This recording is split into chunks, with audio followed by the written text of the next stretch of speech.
when the right people come together at the right moment, when they care almost as much about winning as they do about each other, they can become the best of the best.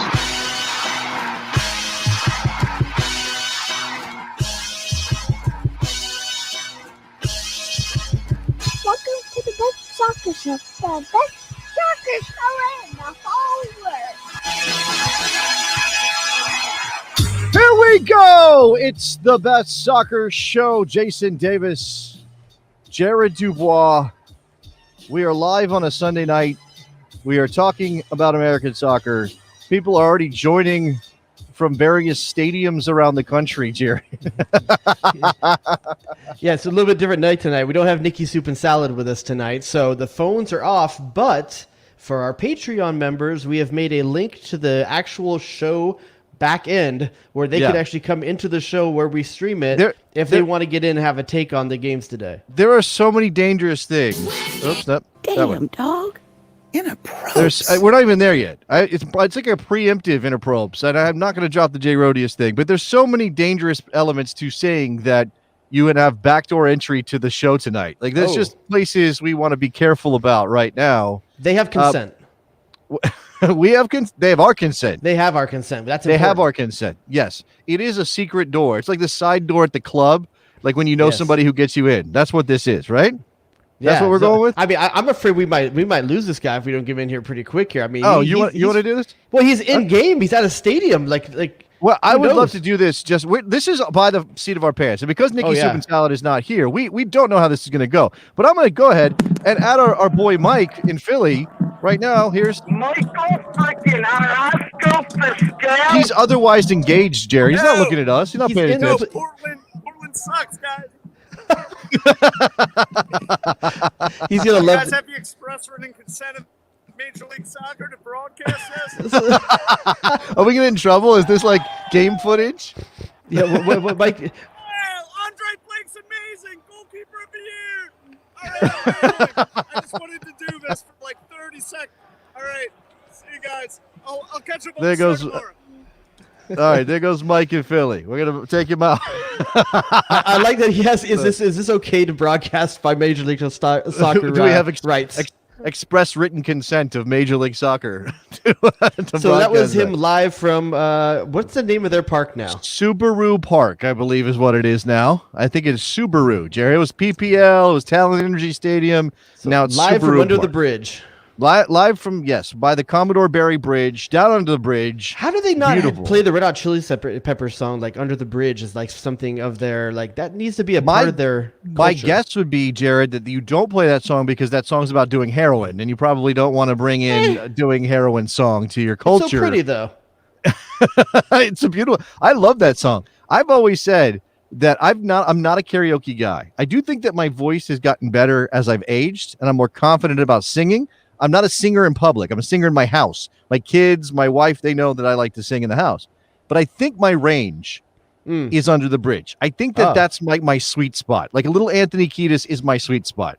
If I had to go to do some karaoke. I can only deal with a little bit of Anthony Kiedis. I can't deal with much more than a little Anthony Kiedis. You know, it's I told you my kid's into like the rock station, and they play a lot of Chili Peppers, and I'm like, I don't know if I'm really that into. As a Californian, I'm contractually obligated to like the Red Hot Chili Peppers because it's just like you have to. It's like the California band. That's all they do. They sing about California. Every song is about stupid California. I know, dude. Listen, they've done a lot for the brand. They have. All right. So this is the deal. If you are a Patreon subscriber, if you are on the Bestie Slack, you can have access to the back door of the Best Soccer Show by looking in your Slack in the show stuff channel, and we will drop you in. Whether you're at an MLS stadium or not, we will drop you in. And we would certainly love to do that, Jared, for people who watch the U.S. men's national team play against Switzerland today. And let's go back in time. I want to do this chronologically because I think if we don't talk about what happened yesterday, we might not get to it, right? So Christian Pulisic in the Champions League final for Chelsea. Now, first of all, I want to know how Jared Dubois felt when you saw that starting lineup. That made sense. I mean, the Timo Werner thing does not make sense at all. It hasn't made sense for like the whole season, but you knew it was going to happen, so it made sense. Like the guy's got a German last name. Stanley Tucci has to put him in the lineup. That's just the kind of way it goes, I guess. By the way, if that guy was American, we would just call him Tim Werner. He wouldn't sound German at all. He'd just be Tim Werner. What's up, Tim? Yeah. Tim Werner misses shots too, Dude, that dude misses a lot of shots, and he missed a couple shots in this one too. So, listen, I expected Pulisic to be on the bench. Really did. The dude has been good off the bench, better than he has been as a starter, and that's on him. So right now, and shout out to Shaden who's saying that our besties are supporting owners, which is very true. That's what their technical name is, the supporting owners of the Best Soccer Show. You're giving me your logical, rational brain. I understand the game of soccer, and therefore Thomas Tuchel's choice makes sense to me. I want your emotional brain. I want your American soccer booster brain to come out and tell me what you think about that. It was unfortunate. When I saw that, I was like, okay, they need to not go up 2-0. That was my main thing. Chelsea can't go up 2-0 because then they'll lock it down. Yeah, he ain't coming in the game. So I was rooting for Chelsea because I wanted Pulisic to have the trophy, and it was always going to be better for Chelsea to win for Americans because the Zach Steffen thing was going to be kind of like Karofsky all over again. If you're not playing, that's awesome. You got the accolade, but there's just something about playing in the game and getting the trophy that's worth more. It's interesting because I'm going to play this. I don't like this game. Your men are brutish and their play is ugly. Okay, Chelsea's they're not a Jose Mourinho era, Chelsea team. They're not playing, they're not Greece in 04. They're not Stoke. They're not playing that kind of soccer, but it definitely is a system built to limit the other team. And they won the game 1-0 on, it's a great ball to Havertz. Oh, it's a great ball. Let me rephrase. The seas parted for Mason Mount to make that pass to Kai Havertz, right? To make the play. He made the ball. The ball is perfectly weighted because obviously when you've got Ederson coming off the line, Havertz has to beat Ederson to the ball, and it has to be right on his foot. Otherwise, it doesn't work because the angle of the pass when the seas parted needed to be right there at the top of the box. So that is well done. Havertz deserved the goal. Not really hating on that, but it did become, let's limit this. And the one thing I'll say, because Pulisic did come in and he did have moments, is I'm very, very glad that his miss, which I don't think was easy, but I'm glad that his miss didn't come back to haunt Chelsea, because that's all we'd be talking about today. If somehow City had come back, scored a goal, and Christian Pulisic missing his chance is maybe why Chelsea lost the game. Yeah, so, listen, they went up 1-0. I was hoping that they keep 1-0. I was maybe pulling for Manchester City a little bit at that point to get it to 1-1. Because don't you want your boy to come in and score the winning goal? That's what you want. No, that was the thing. I spent some time on my radio show on Friday. Jared, did you know that I have a radio show? No kidding. Oh, you have a radio show. That's awesome, dude. Congratulations. I spent some time on my radio show on Friday, and let me go ahead and do this for Nikki Soup and Salad. WNBC. Because he would be mad at me if I didn't play it. I spent some time asking people, what would it take for Christian Pulisic to sort of break through to sports mainstream in the United States in his Champions League performance? And I got stuff that ranged from score the winning goal, which was the lowest level, to a double hat trick. Like, basically, there's nothing Christian Pulisic could do in that game that would really push him to the top of the list of American sports stories, because it's soccer and it's Europe and blah, blah, blah, blah, blah. I think but it would have been nice. Goal, especially if it was in stoppage time, he'd be on SportsCenter leadoff, I think. I don't know, though. Certain times of the day, maybe. But I said this is my way of comparison. If LeBron James in the NBA playoffs has a night where he scores 25, 8 boards, 5 assists, right? A pretty standard line, nothing special, not even a double-double. He does that, he's still ahead of Christian Pulisic in the sports pecking order if Pulisic scores in the Champions League final.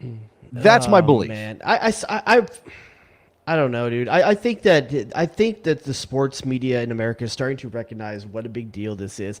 Honestly, it felt really forced by the sports media.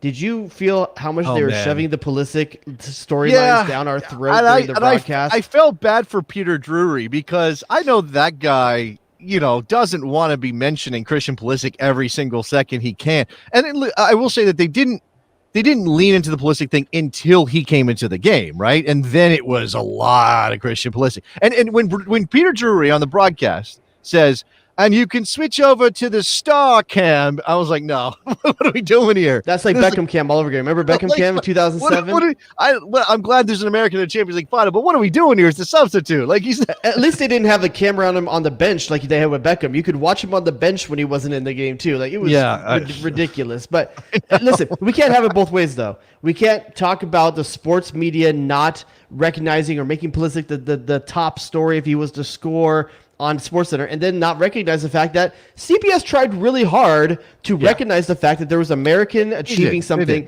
maybe to the point where it was like for soccer folks. It was a little awkward, yeah.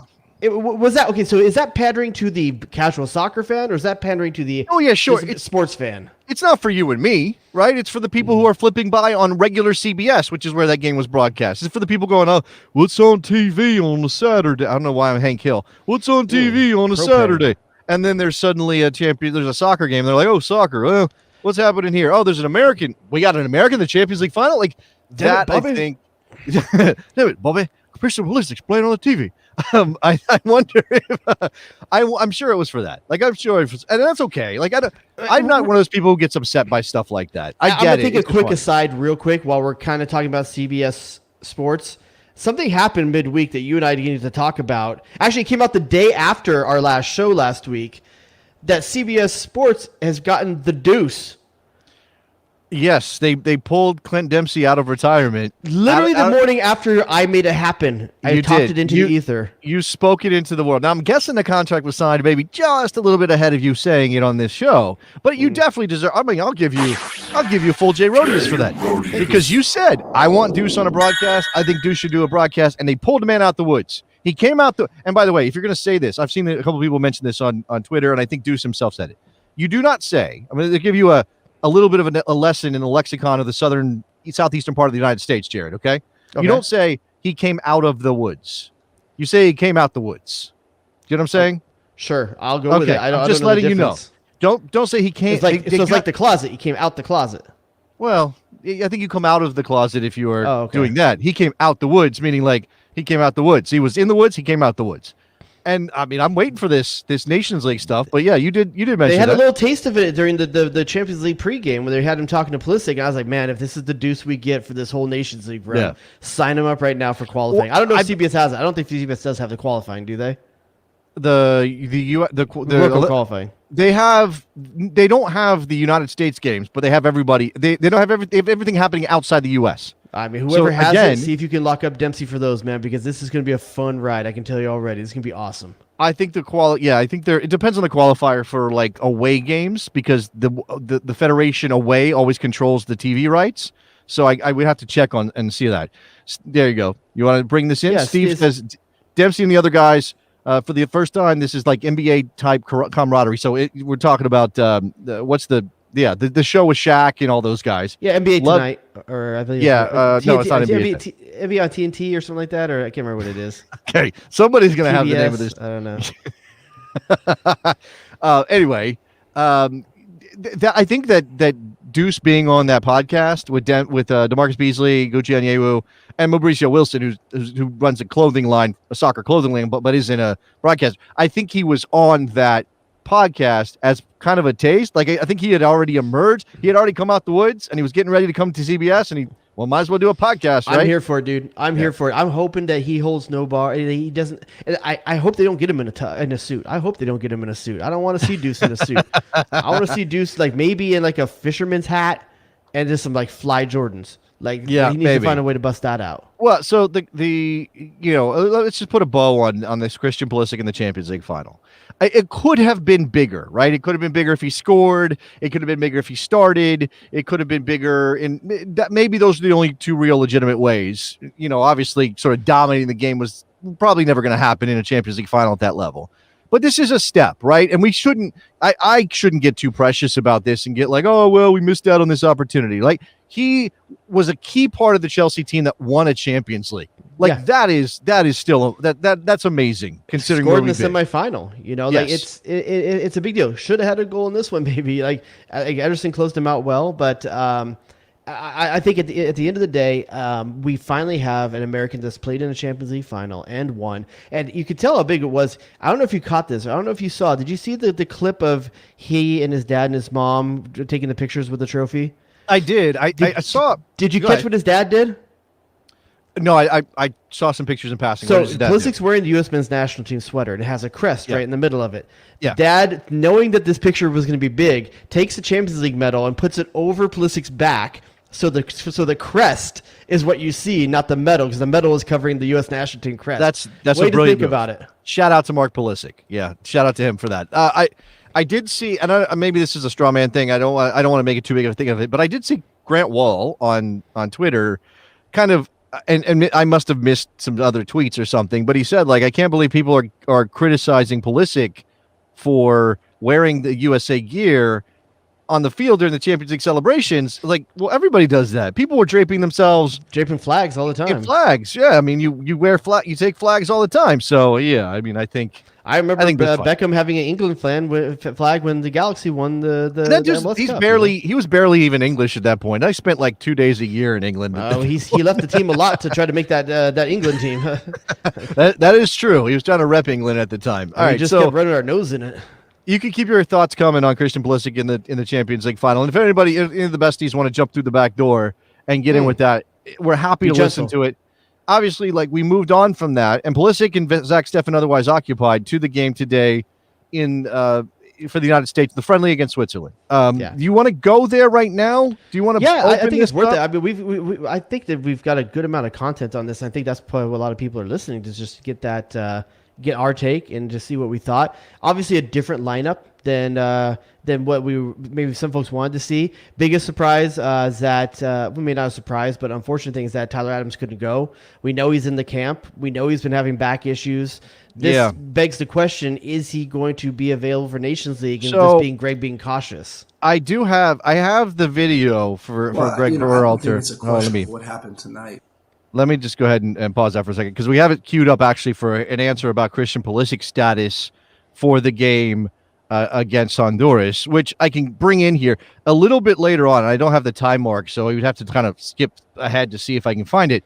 He does get asked about Tyler Adams, and essentially he punted by saying, we are going to fly to the States and then the medical staff will tell us what the status is. I don't think it sounds real good.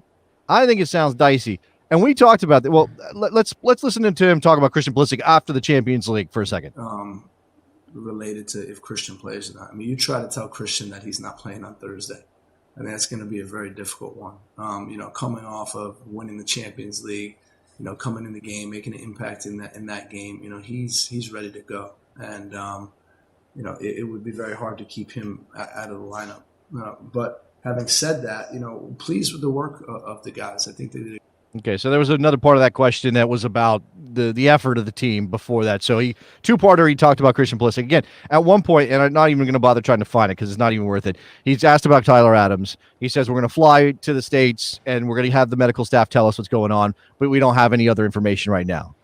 And again, I would think that they would have I think they would have a pretty solid idea. Dan is saying here that it's a disc problem. Jared, I don't know if you've ever had a disc problem in your back. Yes. It's a thing. Ongoing for me. It's still so. I mean, and you're not a top level athlete. I know. I'm not getting the medical attention that he is. I'm putting ice on it and trying to sleep on my side. You're avoiding the doctor. Like, nah, I'm good. I'm good. And just pour the little more alcohol in the glass and keep going. So if he doesn't go against Honduras, based on what you saw today, and look, again, we can talk about the wider performance. We can talk about the individuals, talk about the system, the way it worked. But if there's no Tyler Adams against Honduras, how worried are you? I guess Honduras, I think we can make it. I think we can beat that level of talent. Not to discourage, not to insult Honduras or anything like that. But it's not like we're playing France, where Tyler Adams is going to be a huge part of that game and a possible result. I think if this team can't get a result against Honduras without Tyler Adams, we're having other problems that are perhaps bigger than that. But it's not going to make it any easier. From what I see, though, the interesting thing was that Yunus Musa didn't start.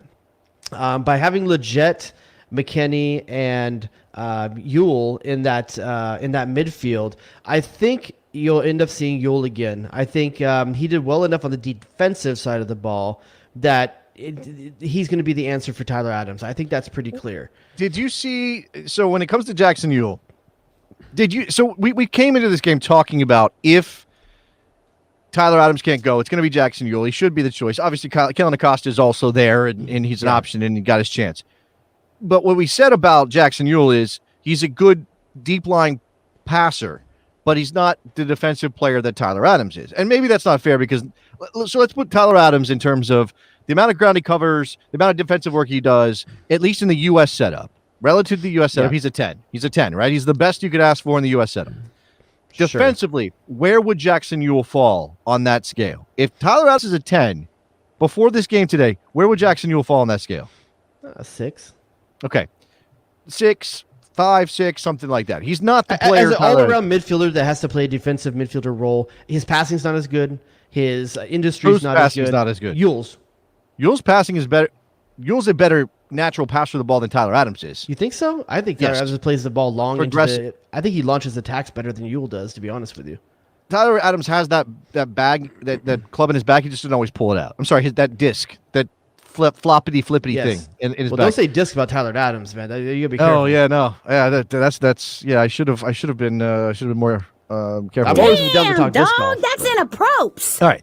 But I think Jackson Yule is generally regarded as a better passer of the ball than Tyler Adams. So today, what we saw was Jackson Yule flip his switch a little bit, knowing that the defensive work is so critical to what this team does, and knowing that he's stepping in at the international level for a top-level defensive midfielder, at least in terms of ground cover. Yeah. Maybe Jackson Yule did more defensive work today and showed he's capable of that.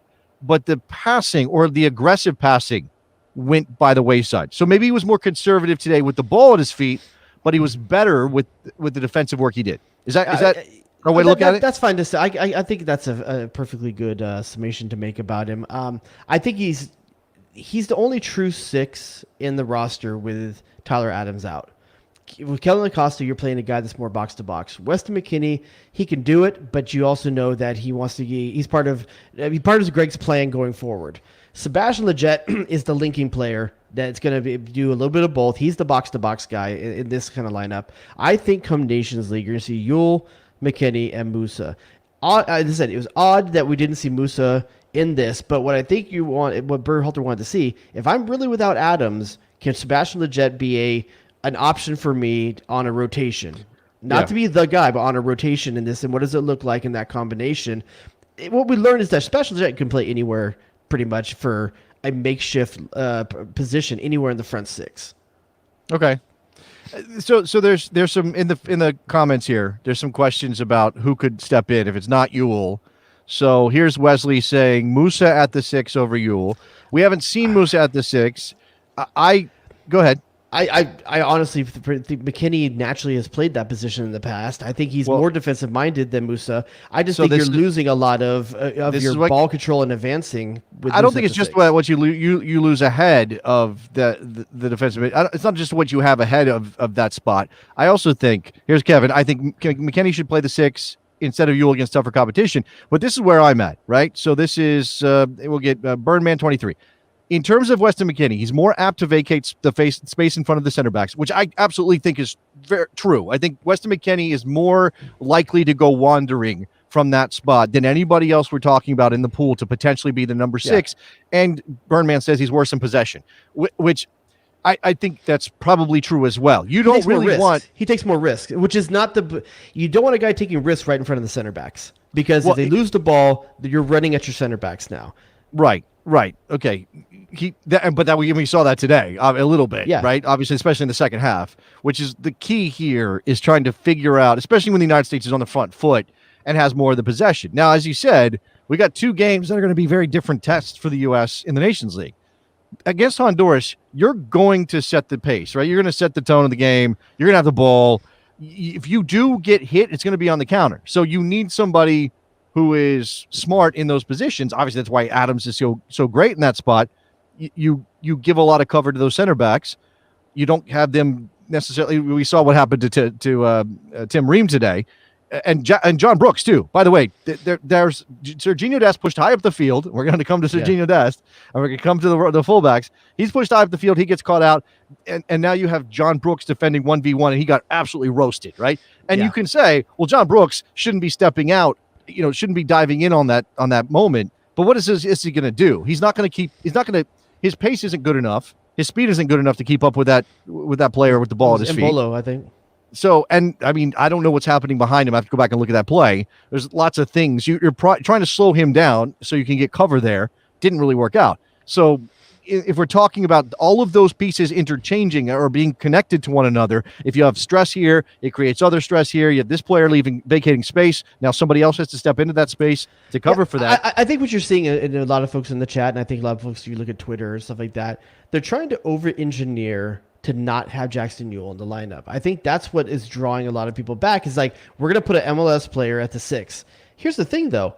He does that job. That's what he does. I think if you just embrace the fact that you're going to put a person that naturally plays that position there, you don't have to change all the other dominoes and chess pieces in front of him. But we've talked about this. Over-engineering you have to do to get Jackson Newell out of this lineup. Sure, we've talked about this. And I think that it's a question of how committed you are to the way that you're playing. Now, obviously, Greg Berhalter is both a mode of play guy and a formation guy. Meaning, there's two different ways of looking at this. Your formation is not necessarily how you play. It will change positional responsibilities. It will obviously change sort of the how you defend, what space you're covering as a defense, and obviously going forward where you're expecting players to be so that you can pick them up and create opportunities.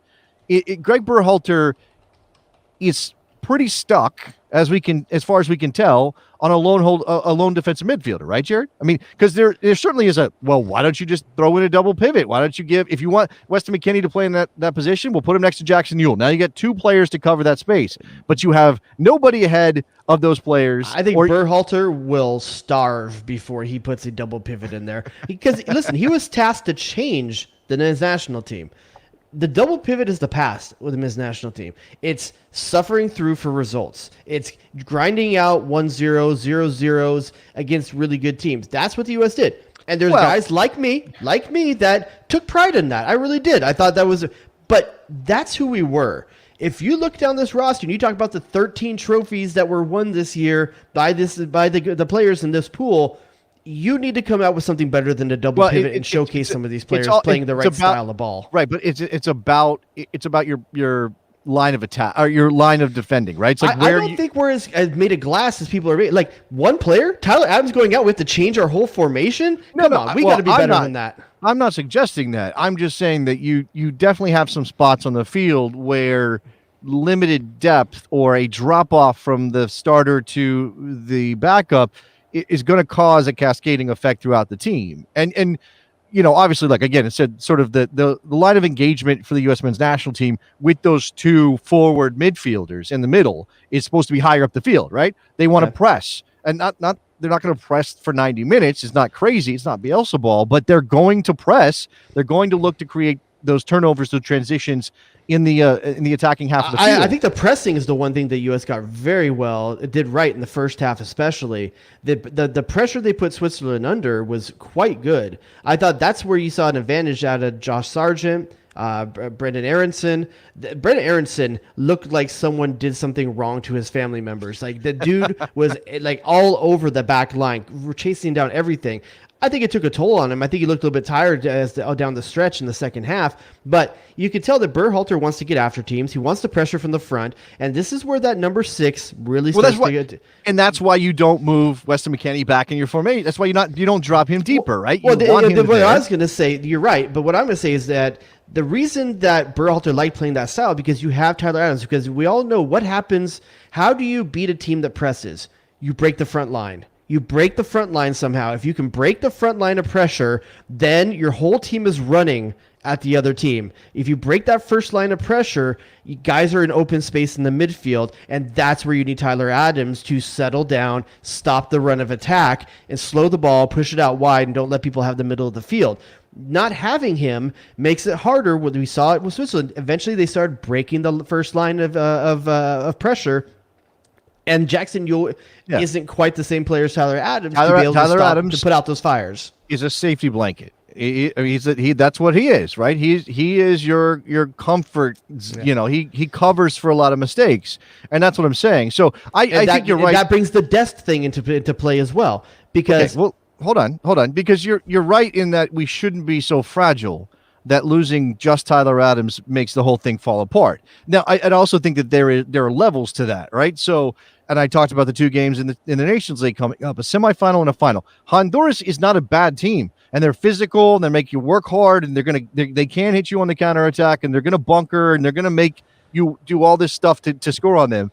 But they're not Mexico, right? Mexico's going to have the ball. Mexico's going to pass circles around you at various points. Now, the question is, do you defend well enough to frustrate Mexico? Can you press Mexico into mistake? Because that can happen. So we're talking about two different levels, right? And Switzerland, while they don't play the way Mexico plays, in terms of their man-for-man talent, their ability, is certainly at a higher level than Honduras is. So you're saying, can we do this without Tyler Adams against Switzerland? It's pretty dicey.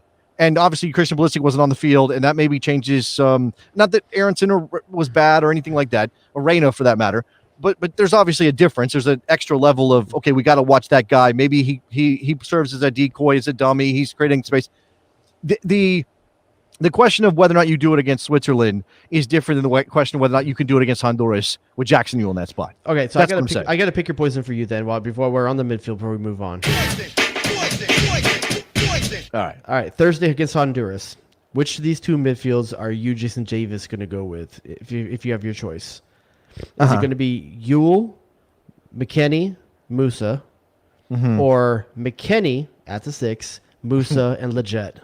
No, I'm going with Ewell at the 6. That's Okay. my. Me too. I think it's you a stick no-brainer, with to be honest that. with you. No, I think you stick with it. I want Tyler Especially Adams when to one be of your healthy. center backs is not going to be one of your normal starting center backs. Yes, and you and I talked about this when Aaron Long went down, and it's being discussed in the chat a little bit. You lose, just like with Tyler Adams covering ground in midfield, you lose Aaron Long's ability physically, athletically, speed-wise, just covering ground, making up for some things. John Brooks is an incredible positional defender. He's going to win everything in the air, sure. But we saw it. He gets exposed when you're talking about foot speed. And I'll say this, Mark McKenzie was very impressive today in terms of foot speed, positioning. I think the things that Aaron Long does well, he did well as well. Now, unfortunately, Mark McKenzie's 6 inches shorter than John Brooks. Like, right. It's you're definitely getting a drop off in that height thing, but I don't know that that's necessarily an issue because you have John Brooks to put out those aerial fires. And I think that when you think about the type of player Aaron Long is, Mark McKenzie's in that same frame, but he hasn't played with John Brooks more than hasn't played once? with him. No, hasn't played with him. Now you mentioned Dest. Let's come to Dest because this is such a weird pressure point for the national team right now and for discussion around the national team because Berhalter was asked a question specifically about Sergiño Dest getting upfield and being dangerous in attack, but how that creates space in behind, creates defensive problems for you. Now you're pulling John Brooks out, right, to have to cover that. And again, we saw that. He saw on the goal. He got absolutely roasted because Sergiño Dest is nowhere to be found. So as we just said, with Tyler Adams, if he is sitting in that space and he covers that ground, who's now out there to pressure the ball rather than John Brooks? It's Tyler Adams, and John Brooks can stay central. And now John Brooks can do what he's best at, which is cover the angles, look out for those runners coming into the box. So this is a cascading thing. So the question is, well, what do you do about Sergiño Dest? And it was put to Greg Berhalter specifically, not, hey, what did you make of Dest's performance or how he played or how high he got up the field and how often he might have gotten caught out. It was, do you play a three center backs? Do you play a 5-3-2? Because Again, gets covered there. We're gonna change our whole team for one dude. Like I just don't get it because you're having a center back problem without Aaron Long. Now you're gonna put you put Tim Ream in there?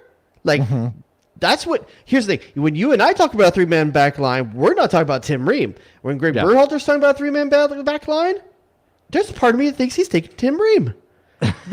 I put it on Twitter. This dude has a blind spot when it comes to Tim Ream.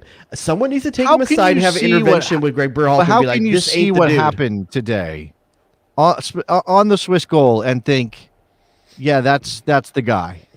I don't know, I mean, man. Like I that's said, not- the only thing that makes sense to me is that this is the guy that's going to prepare the next round of center backs at the Gold Cup, and he's a captain. He's more of a leader. It's a token kind of thing. But then why do you play him in this game when you have Matt Miazga on the bench? Yeah, It's weird. Berhalter. I do think it was very telling that he started McKenzie over Miazga. I mean, again, maybe Miazga. Maybe there's something else going on there. He's seen those two together. Matt Miazga played when they had the Europeans, when Aaron Long wasn't coming over to Europe during the pandemic. So he's seen that. There's a chance to see McKenzie. And like I said, I thought McKenzie did well on the day. I really did. I mean, I liked him more than when I see Matt Miazga in there. But it's only one game. It's not a lot to see just yet. But you've got to figure out what that pairing is for Brooks. And to go back to what we were talking about with the Dest thing, we've been playing a 4-3-3 for the entire time outside of one game. One game we played a three-man back line. And that game did not look good. And even Dest didn't look good in that format, to be honest with you. I think he did get a goal, but it was from outside the box, stuff like that. But most of the game, I didn't feel like he was in the right game position. That wasn't the game he cut inside. It was that two-game stretch. Maybe I'm getting the wrong one. I think it was the previous game that he did that. Against but Costa Rica. Here's my thing. I don't think we go to a three-man back line and change that much up just to get Sergiño Dest into a position we think is going to benefit him more. Well, look, if you went to that three-man back line and then Sergiño Dest playing as a wing back unleashes him, and now other pieces are in better places on the field, then okay, maybe, right? Maybe you could argue that. Maybe if Aaron Long's healthy, maybe if Chris Richards is healthy, we're having that conversation. But they're not. And so that means we're talking about Mark McKenzie, who's had one time with John Brooks. We're talking about Matt Miazga. Okay, maybe. We're talking about Justin Jay, who's never had a national team cap. Like, we're bringing Walker Zimmerman. Wasn't even good enough to make this lineup. Yeah, and like, where are these center backs we're talking about that are going to play this formation? We're talking about Tim Ream. Get this three-man back line out if this is the player pool that you're going to bring in for it. I don't have to see a three-man back line with this player pool. There is no secret code here. There's no contra code that gets you 100 lives. This everything you do has an effect. Everything you change has an effect somewhere else on the field, and now you got to compensate for that. I mean, we're starting from a base 4-3-3, which again plays with a lone defensive midfielder with two box-to-box players ahead of him, and then those wide forwards. Obviously, Christian Pulisic, you got to get him on the field. He's going to play, and we think he's best in that position. Giovanni Reyna on the other side, which there might be a question about whether or not Reyna should be central, but I don't think he can play the role that Berhalter has created. I don't think you want them doing that much defensive work. No, exactly. And then obviously we'll get to striker here in a second. So if we're starting from this base place of this is the 4-3-3 that Berhalter wants to play, okay, if you change to a 5-3-2 or whatever, you change to a three-man back line, what is the cascading effect up the field? And does it actually benefit anybody else except for Sergiño Dest? And I don't know. Who are you playing on the other side? Who's the other wing back? Is it Reggie Cannon? It's not Reggie Cannon's in there is because he's better defensively than Sergiño Dest. If you do that, it's DeAndre Yedlin right now, I think. Or Anthony Robinson, and you put Sergiño Dest on the right. Sure. I don't like Anthony Robinson as a starter in a four-man back line, but you're talking about a three-man back line, maybe that makes more sense. There might not be anything scarier to me than the United States going into a game against anybody decent in a 4-3-3 with Dest and Robinson starting at fullback. Here's the thing. We've known Sergiño Dest was going to be an American for 2 years now, right? And we know what he's good at. I think about that. Yeah. Okay. And we've known what he's good at. The time to tinker with the three-man back line was 6 months ago. Oh yeah, you got qualifiers. You got World. You got the Nations League. You got Gold Cup. We are past the point of we're past the point of being good at it, right? Ahead of what's coming, which is the Nations League games, and you do have a friendly after that, and then there's nothing for the A team until September, until you go into qualifying. Now, your first two games in qualifying are against qualifiers from the rounds that are happening right now.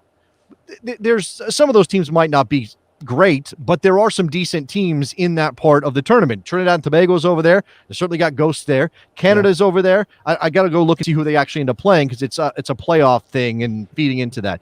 But you can't take those games for granted. And you certainly want to start your World Cup qualifying campaign with 6 points before you have to go to Honduras in the third game.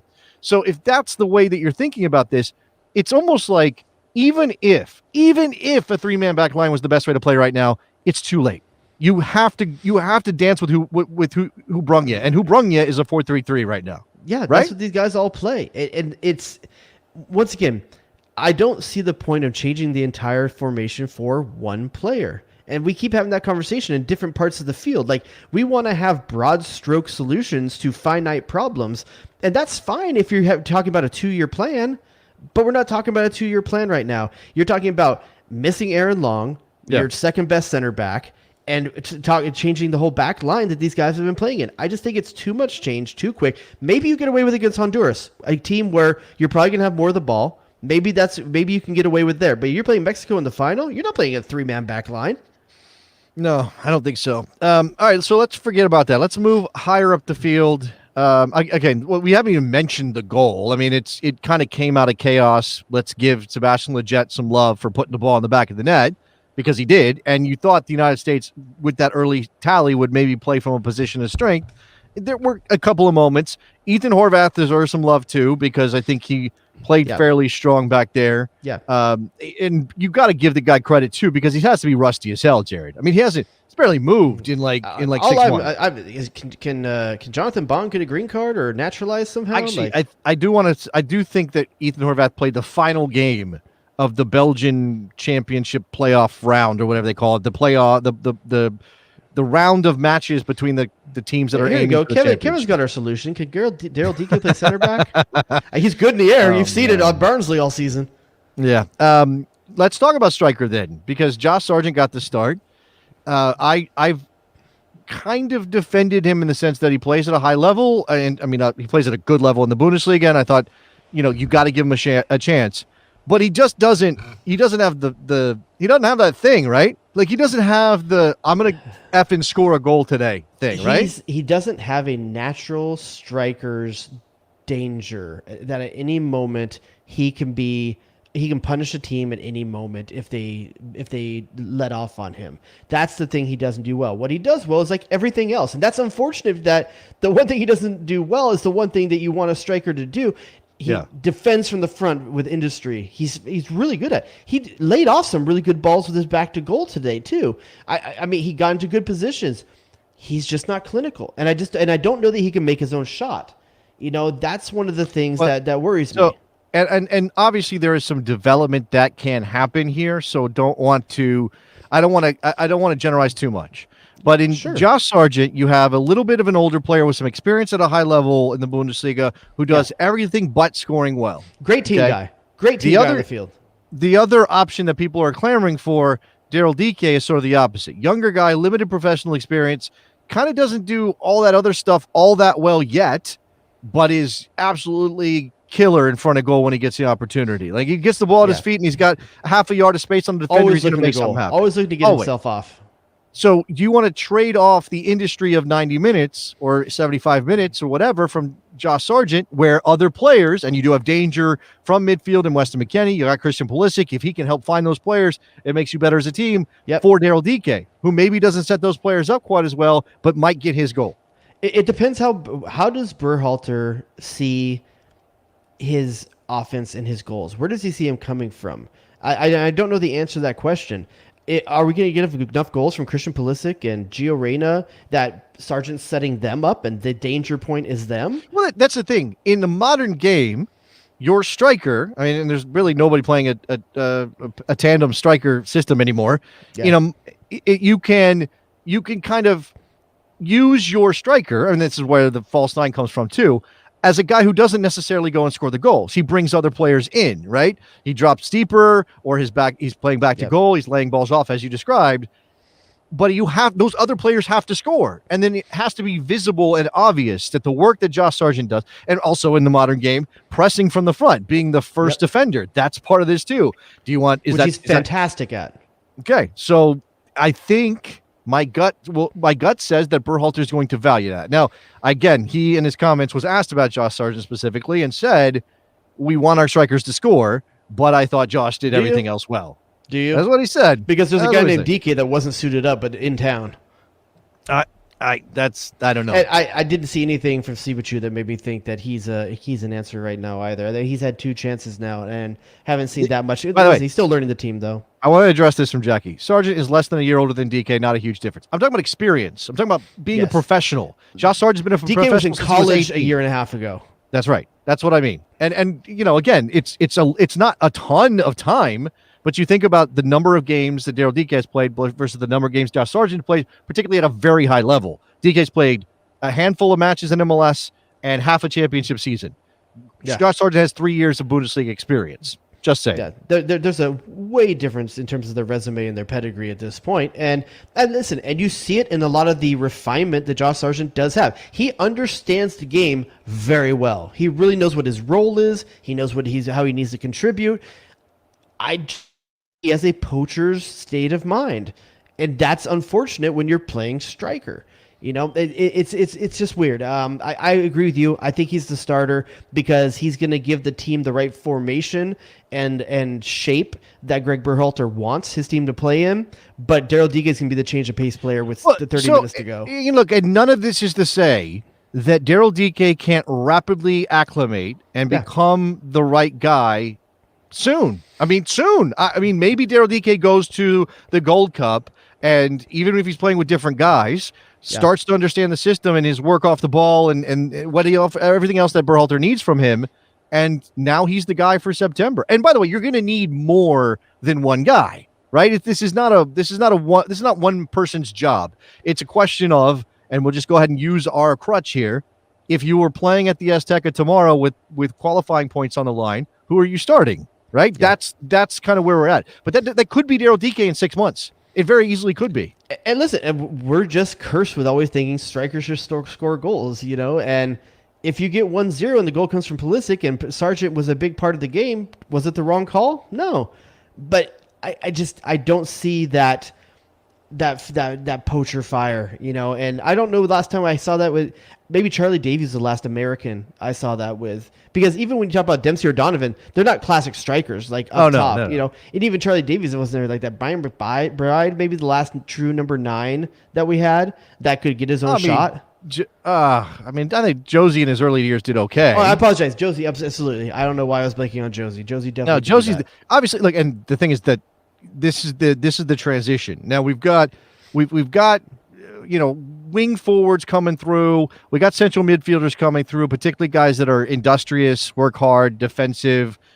Maybe they're not the most creative players from those positions, but you're asking other players to do that work.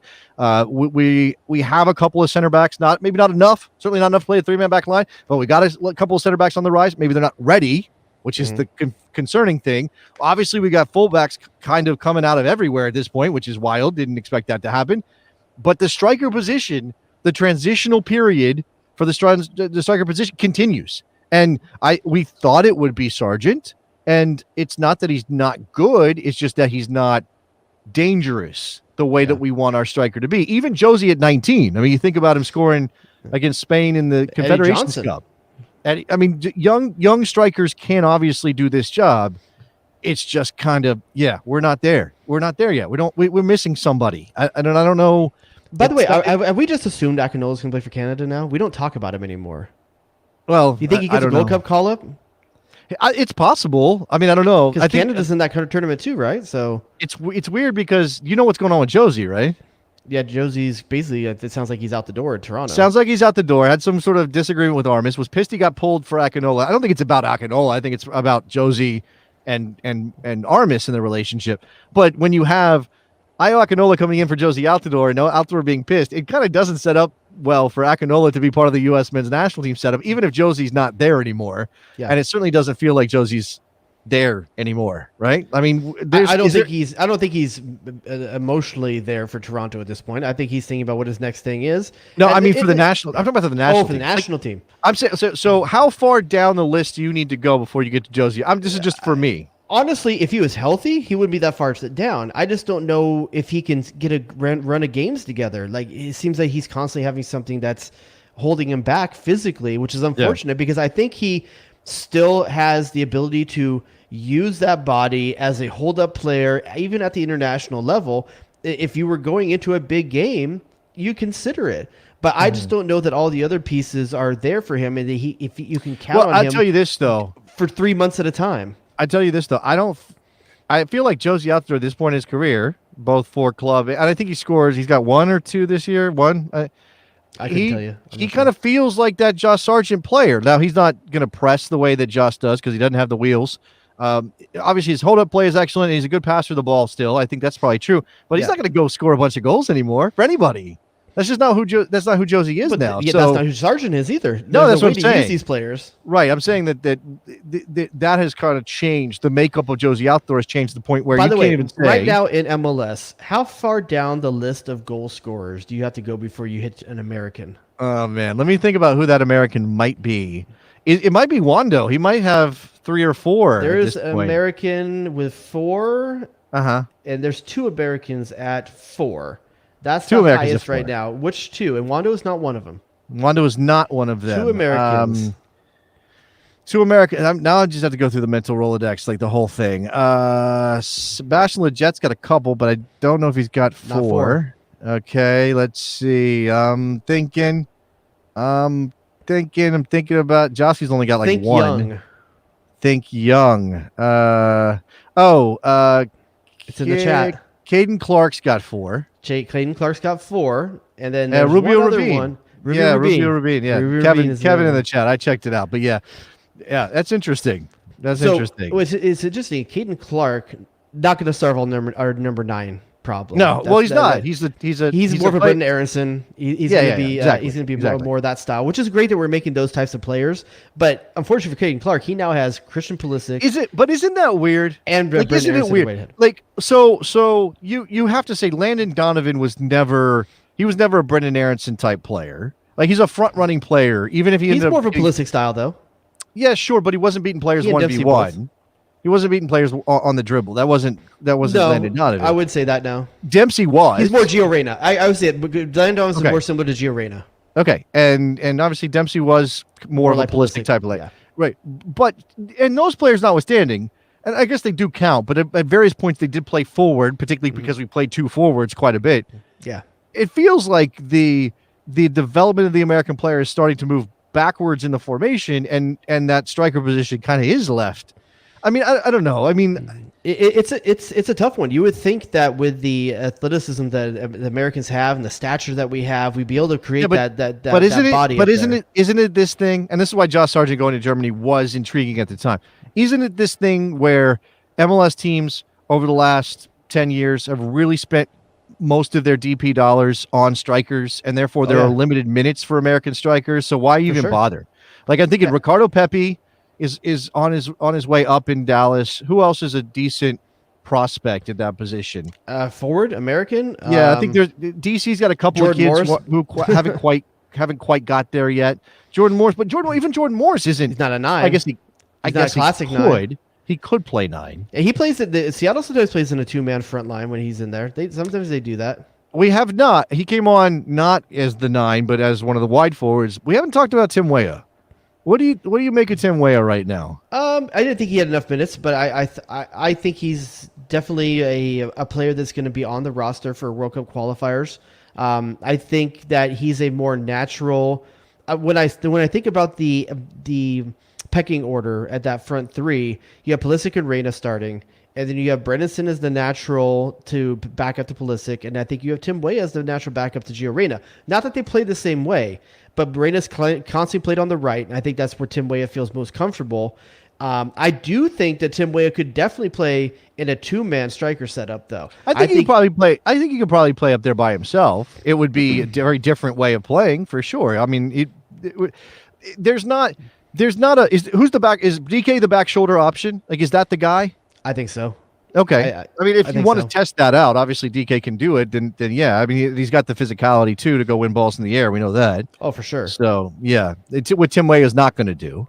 Yeah. So. By the way, going down this list, the next person is Corey Baird of Americans at 3. Okay. Not going to be a striker option. No. I mean, literally, I can keep going down here, and I can't find an American striker.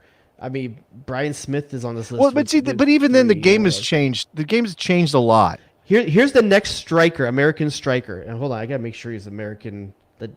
I think he is because he played college here, but I just want to make sure. Who? No, he's Canadian. Who? Tesho Akindele.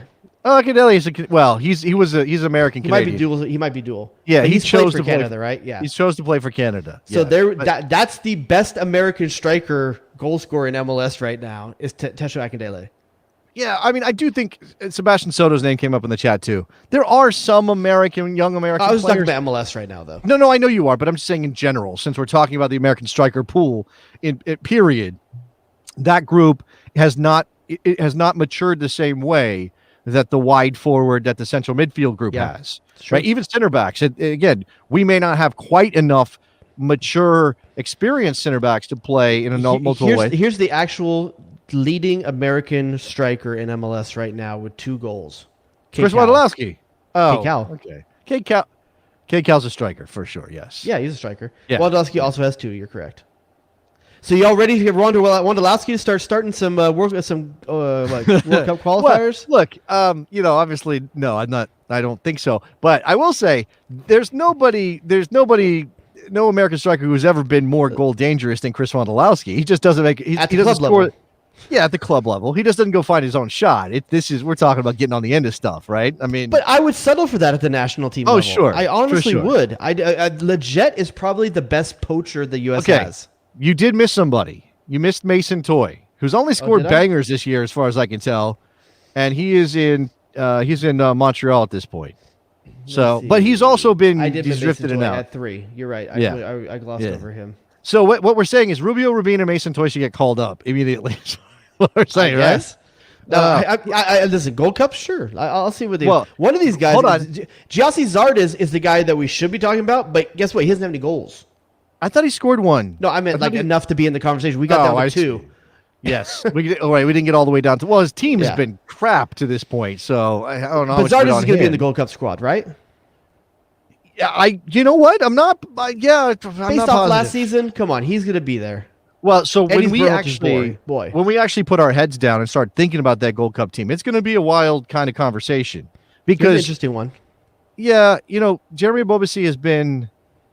He's been kind of halted in his move forward because of, but first of all, not because of not being first choice in Portland for a while, also because of his concussion issue last year. It just hasn't been. Here's the guy I'm excited to see.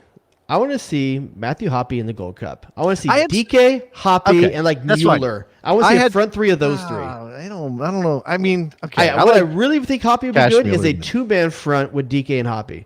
That's what I think would be. That's never going to happen. We just got done talking about the system. It's never going to happen. But I want to see Matthew Hoppe get minutes in the Gold Cup. I want to see DK get minutes in the Gold Cup. Yeah.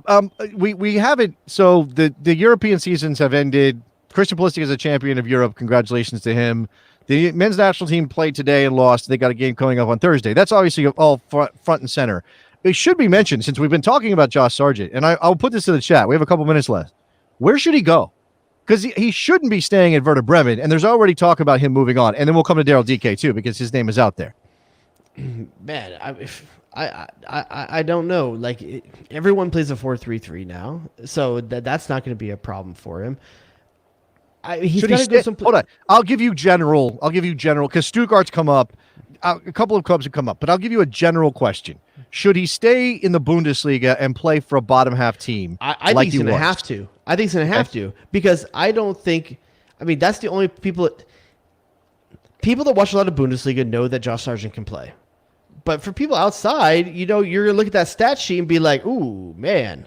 You got to watch a lot of game tape to be impressed with Josh Sargent. But I think that's where we are though. Every club, every decent club has an advanced analytics guy who's looking at stuff like that, and he does rate well. Are his expected goals good or something? No, no, because they don't create chances at Werder Bremen, so it's not expected goals. But his work rate, the number of pressures he has in a game, those kinds of things, those will show up, and certainly it'll be taken into account how bad Werder Bremen was. So he's a Moneyball player. He absolutely is 100% a Moneyball player. To Mönchengladbach. I mean that's a huge where he step should up. go is anywhere Bielsa is, because this dude plays the style that Bielsa wants, in your face pressuring, Well, is he going to go to? Was it Leeds? Is that where? Yes, he's at right that's now? where Bielsa is. But he's not going to Premiership. He's not going to go to Leipzig, but he could play for Jesse Marsch at Leipzig. Yeah. where they're I going don't to think use. that's the move. I don't think that's the move. Yeah, Kevin. I don't know. He just needs to go someplace that's going to pressure and create chances, which is a lot of teams. There's a ton of teams, man. Yeah. But he just can't go to he can't go to Barnsley. No. Eshwar and Kevin both say send him to the Netherlands to have him play in the Eredivisie. I was going to say it, but you know what's going to happen when I say it, right? You're going to be like, here goes Jared with his Netherlands thing. It's not. Look, I get it. Build The dude needs to confidence, score for a bunch goals. of goals. But I understand that. But you don't go and hit. I'm going to cross pollinate a little bit. You don't go hit bombs in the major leagues off 100-mile-an-hour fastballs by taking BP against 75-mile-an-hour fastball. But you get confidence. No, but maybe. But then your bat speed isn't quick enough, and you miss the 100-mile-an-hour fastball. So is he going to be good enough? Baseball. I know it's soccer. It's a very different game. But I just wonder if that really would prepare him. I don't know. And Josie out there bang goals in the Netherlands. Did he go bang them in anywhere else but MLS? No? Anybody? No? Okay. But there's guys like Huntelaar and stuff like that who did. That's true. That's true. I think that's a decent move for him to go and just stick with his team and try to be part of their success story coming back up. But for Josh Sargent, you're the legit starter and heir apparent to the national team of the U.S. You can't be a second Bundesliga player and think that you're going to have a starting spot on this team. Because to Jason's point, goals every time you go down a tier don't matter as much, right, Jason? I think that it's all relative to the rest of the pool. If Josh Sargent was scoring a bucket load of goals in the second Bundesliga and there was not a Premier League striker or a Bundesliga striker or a Serie A striker. He goes down with Werder Bremen. Okay, second Bundesliga. He has 10 goals next season. Is he your World Cup starter? 10 goals in the second Bundesliga. In the second Bundesliga. Well, okay. Is Daryl Dike? It's a vacuum. It's a vacuum. I get it. It's a vacuum. You don't know what any other striker's doing. Daryl Dike is in the Premier League and has 8. And he has, okay, Derek Dike is in the Premier League at Everton, 5 goals. Daryl Dike, I think I'm saying, and I'm the Josh Sargent defender on this show, so don't act like I'm not. By the way, Dike should go to Everton or Wolfsburg. I'm not Wolfsburg. I apologize. To Wolves. Yeah. What is? Oh man, what is the situation with Raul Jimenez? Is he coming back healthy? What's going on? I have no idea. I don't know. If he's going to get time, I mean, first of all, Wolves is going through a managerial change too, so there's that. Yep. Man, I would love to see him at Everton. Everton's got American Everton connections. loves Americans. Everton loves Americans. I think that would be great. I mean, for some reason, I know Wolves makes more sense from a play standpoint, but I want to see him at Everton. What's the number? Is there any number? Anybody got a number on Daryl Dike at this point? Like transfer value number? Transfer value? Yes. Is that what you mean? Like what would it be? I don't know at this point. We the one we always heard was 20. That was the one that was always By the way, out there. This is the list. Now, TalkSport is they are purveyors of rumor nonsense quite a bit. Okay, I'm not going to put a lot of credibility into TalkSport's the report. TMZ of sports. Not quite there. But anyway, according to TalkSport, Dike is being linked to Everton, Wolves, Southampton, Brighton, Crystal Palace, Norwich. Excuse me. The Southampton one is interesting. Fulham. He can't go to Fulham. But Southampton is really good at building players and turning them out. Oh yeah. Southampton will sell you to Liverpool for $45 million or pounds next year. It's a good landing spot. It's a good landing spot for a guy that's not there yet. You know. So by the way, and we've been talking about this for a while, and the reports were that $10 million was on the table, and Orlando was like, "No, thank you. That's not good enough money for our Daryl Dike." Our Orlando representative Freddie says $20 million. No, this is what I'm saying to you. If you are Luis Musi, I think he's in charge in Orlando still. They're going through an ownership change, and you get an offer from Everton for $15 million. Okay. Do you after what he just did? Do you say yes? 15 with a percentage of sell on, yes. With a sell on percentage. Yep. Okay. What is it like 25? I'd rather take 20%? 15 with a percentage of sell on than 20 million right now. I think that's smart. Yeah, for sure. Yeah. If you can get a little bit on the other side of things if they end up selling him again. Yeah. Absolutely. He's only 20 years old. He's only 20 years old. I think that's a good move if they can get that. And I think they can get that, to be honest with you. I think 15 with a sell on is not it's doable. What is this? Freddie, what is this? 15 and Sendes James? Well, he didn't even make the Colombia squad. I know what happened. Apparently he's not fit either. Cristiano Ronaldo doesn't play in Juve's finale of the season because he's tired. What the hell? and then obviously It's a James changing Rodriguez of the doesn't- guard. It's a changing of the guard, Jason. Like the names that have been the classics for us for the last 10 years are starting to be done, and it's a tough thing. And the Mbappes and the Haalands are ready to start stepping in. This is And this the is interesting. DKs. Yeah, the DK question. So the last thing I'll say on this is he comes back. He's coming back to MLS, right? Mhm. And Orlando knows they can get they can get a good offer for him. There's no Keep doubt. Derek Williams away from him. Do you? How much do you play him? I mean, obviously, if you don't play him, the fans are going to be like, "What the hell?" But that might mean you're in negotiations. I understand you hold him out for Yeah, at that. the same time, scoring goals helps the price too. Don't you feel like he has? Well, I was going to say has to get done before the Gold Cup. At least some sort of deal on paper. The window doesn't open for a while though, so there's always that. August for that. But man, okay, let's say DK gets 5 games. Do you think 5 games is about right for Inter Miami? I'm sorry, for Orlando before the August window opens up? Because Gold Cup's going to take it for a while. They're stopping for a couple weeks right now for Nations League as well. Wait, when is the window open? It doesn't open in August. Isn't it August? Or is it close in August? Closes in August. Generally speaking, I don't know about COVID related. Yeah, let me say June 9th. June 9th it opens. Really? Yeah, June 9th to August 31st. It's a long ass window. It's a long window. It's like our back door. It's big. It's big. Well, Orlando window. doesn't have a game before the Gold Cup right now because doesn't everyone have a break right now? Let me look Yeah, I at believe so. The schedule. Yeah, I think the next game for Orlando. I'm just going to give Freddie some more run. The consensus is in from this weekend. From my fellow Orlando fans. DK needs to never put on a purple shirt again. It'll hurt his sale. Okay. Because- Next game for look, Orlando is obviously, June 19th. It's not just about whether he gets hurt or not. It's if he doesn't look good in MLS, you take the shine off him. Now, it's possible he could score goals in MLS and it wouldn't hurt him, but you're taking a risk, right? Okay. Yeah. Let's go ahead. No, yeah, there's definitely a risk there, but I think it's important to showcase who he is and what he can do. Now, the Gold Cup is going to run it starts in July 10th.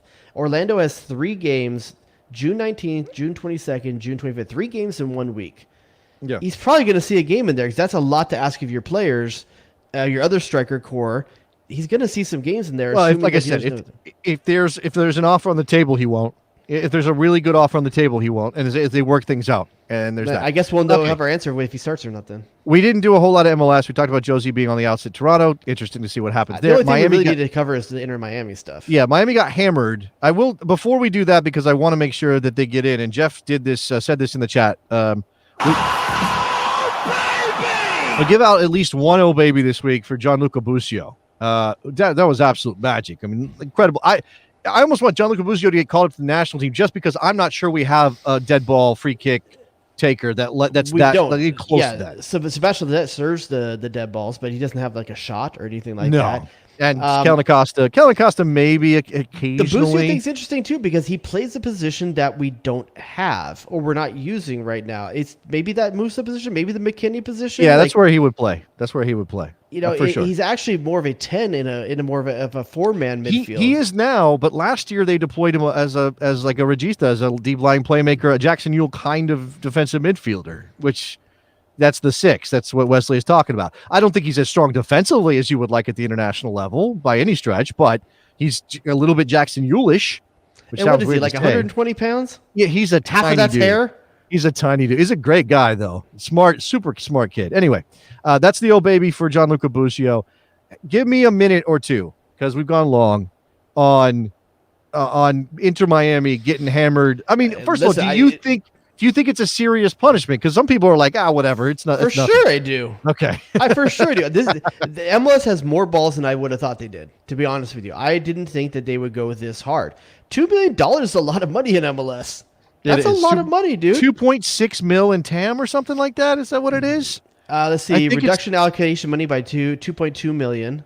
2.2. And it's So, $250,000 to here- Rory Moss, who's got plenty of money, but Well, here's where I'm at. Okay, so Paul McDonough helps them build a team in Atlanta that goes win a championship in their second year. He then goes to Orlando, I think, for a little while before ending up in Miami. So obviously they're saying he must have, by implication, I mean, well, no, they suspended him. He did some shady ass shit in Miami, It right? was interesting how they got like a couple guys who were like, wow, they got them. Atlanta got Well, like. but then Paul McDonough leaves Miami in December, but suddenly nobody knows really why, except why. they're not. Hold on, they're not happy because they finished in 10th, and David Beckham is like, can you imagine David Beckham like really angry in that high pitched voice? Anyway, Paul McDonough goes back to Atlanta. Then this comes down, the investigation into Matt Tweedy, and it turns out Andres Reyes or whatever, and Paul McDonough is out in Atlanta because he's suspended for 2 years, so he can't work in the league, and they fine Jorge Mas $250K, and I'm thinking, did Paul McDonough choose to do all that in Miami on his own? Do you think he really did? Was like someone signed off on it. Someone knew that's what I'm thinking. Someone knew what he was doing, man. But I mean, this is like this dude was running the Trump inauguration. Like this guy knows all the ways to hide the money. He's just not good at it. No, but here's what's interesting about this, and Steve kind of sums it up for me. I feel weird about Inter Miami. Owners want to pay players what they're worth and invest in the club, and MLS is demanding they be cheaper. I'm over parity and single entity stuff. MLS talks about winning the Champions League and going to the Club World Cup and doing all this stuff. And then when somebody shows ambition, I understand you're breaking the rules, they're like, no, you can't do that. You're basically screwed for the next couple of years. Miami's not going to be competitive. They simply cannot be competitive without reduction in TAM. I just don't believe it. So you're taking a premier franchise by virtue of their geography, don't get me wrong, and their owner, and you're hitting them down like a whack-a-mole because what? Because they pushed the envelope. Meanwhile, or not meanwhile, in the past, if we do the Super Friends thing and we go to the past, Bruce Arena is basically shuffling the deck in DC to get players in that there's no way should be playing in Major League Soccer in 1998. And in LA, they're like, oh, let's just Bruce the Galaxy Arena want to sign somebody. Let's move the rules a little bit. Bruce Arena's the dude hustling CDs at the subway. You know, like he's gonna find a way to make the money and make it happen and make that dream come true. Like he knows all the ways to hustle. He can do it at the Galaxy level where he's buying talent, and he can do it at the New England level where you got no support. The dude's just good. The dude's just good. He's good at finding guys that are just below the radar. You know, gets veterans that have been around, and he knows. He doesn't have a magic touch that way, but he also did some. He and your regional brain trust in DC were definitely doing some 3-card Monty with the salaries back in the day. Come on, it's important. It's very important to know how the rules work, and I think Brina knows how to work them just right. And Mr. McDonough knows how to work them just the wrong way. It's interesting. I'll be interested to know if all the Atlanta stuff ends up being on the up and up, or if that would be swept under the rug because that's too much revisionist history at this point. Yeah, so that's the other thing is how much did Atlanta skirt some things to put together their team back? It's like Houston with the Astros. They ain't taking that world championship away from them. Even though they probably should. Well, here's the thing about that: they won the championship. We're not saying Atlanta's guilty. We're just saying we found that. Well. I don't think MLS wants to do that. Atlanta is already hated by some people, but they would absolutely be the most hated team in the league if everybody found out they were cheating with their salary doping. This is dumb, by the way. Just let them pay players, man. And, I'm pretty sure Jorge Campos' Ferrari wasn't on the books either. Oh, definitely not. Yeah, and Lothar Matthäus was not. He was not making normal American soccer money back in the MetroStar. That was not the thing. Come on. All right. This was a full one. Anything else we should mention? Your Patreon stuff? Right now, we're planning to be live after the game Thursday night. Definitely make sure you're following us on all of our social media platforms to get updates on that. We'll have to see if we have phones available that night or not. We'll have to see. We don't know yet, but we'll find some way to get your stuff in on the show. The reminder to subscribe on the YouTube channel so that you know when we're going live, because you get that bell, the push notification. Yeah, do that. I don't know where we're at. I'd like to push us up a little bit. I feel like we're kind of underrepresented there. Bestie Soccer on Twitter, The Best Soccer Show on Instagram.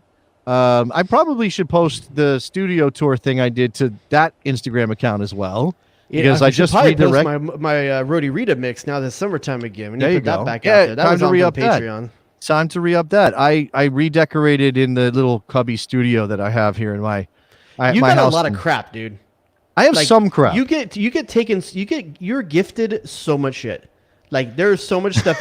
Now everything in there. You don't want this shit. Okay, no, listen, you don't. hold on. You get on me, but you don't. No, want I don't. But listen, we can see one wall. There's at least 2 other walls just like that. Well, okay. My question though is, How many items in that room did you buy? Not meaning your actual like computers and stuff. Okay. You know what? Am I supposed to feel bad about that? Because I built I'm a just career wondering. in soccer media, my friend. But Am I here's supposed here's what I'd like to know. What in there meant enough to you that you chose to use your own money to get it? Like, what's this thing that was something that was personal to you that you actually spent Jason Davis money on? Well, I got jerseys that I bought. They're not in here. The jerseys are not in here. I'm looking around. Nothing. The answer's nothing. No, there's a couple of things. I did pay for a couple of things in this room. The scarves Washington started Diplomats coming. thing, that was free? The Diplomats thing behind you, that's free? No. Somebody that we used to know bought that for me back in the day. Oh, how nice of him. And I like that it has value to you. You still can display it. And the World Cup Sega Genesis, World Cup 94 Sega Genesis game. Dude. Which is probably worth something. Like, I don't know what it cost when it was originally Is the purchased. disc in there? Oh yeah, it's not the Sega Genesis had discs. What are you talking about? Sega Genesis. God. You're right. Yeah. Does it have the sheet too, like with the all the controls? It does. It doesn't have the instructions. By the way, those I used to read the hell out of those. Can't believe that. This is actually the little thing from the people who sold it. Like, thank you for buying from Power Up Video Games. Blah blah blah blah blah. Anyway, all right. Yeah, I have a lot of things hanging on my wall. Ramos's rating was in that game. Yeah, that would be an interesting game if you could actually power it up and we There's could go no through way. the ratings. I might do an Instagram video just of like the pictures and stuff. I can't fire the game up. I probably could find an emulator version though, and do some images. You can get a Genesis like at a used game store. I don't like. What am I gonna do? What kind of effort is Play that? the game. Okay, there's no way that there are ratings. I don't think there's any player. I don't think that's how they did this. Like FIFA, it's not FIFA. It's Sega Genesis World Cup USA '94, battery backup, advanced mode, easy play, with artificial intelligence for novice players. Oh, it's only worth $9. Thank you for crushing a dream, Steve. I was going to fund my kids' college education. That's like a Genesis video. All right. Again, this is a super big, long episode, so we should get out of here. Patreon.com/thebestsoccershow for bonus stuff and videos and all that kind of stuff. It help us throw some money towards Nikki Soup and Salad, who's moving house, needs more cash for his walls and his things. And what else? Anybody else? Anything else? That's it, guys. Be ready. We had a first game that means something for the U.S. national team this Thursday. The first one in a very long time. So we will talk to you then. Talk to you guys then. Bye. I just said that already. Bye.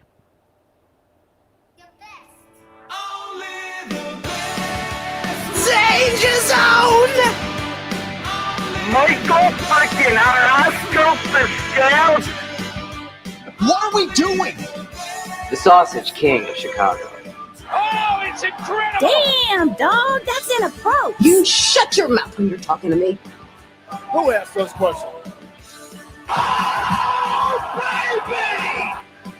baby! What? We just become best friends? Yep. Playing hot dogs and donuts with two fangirls in the locker room?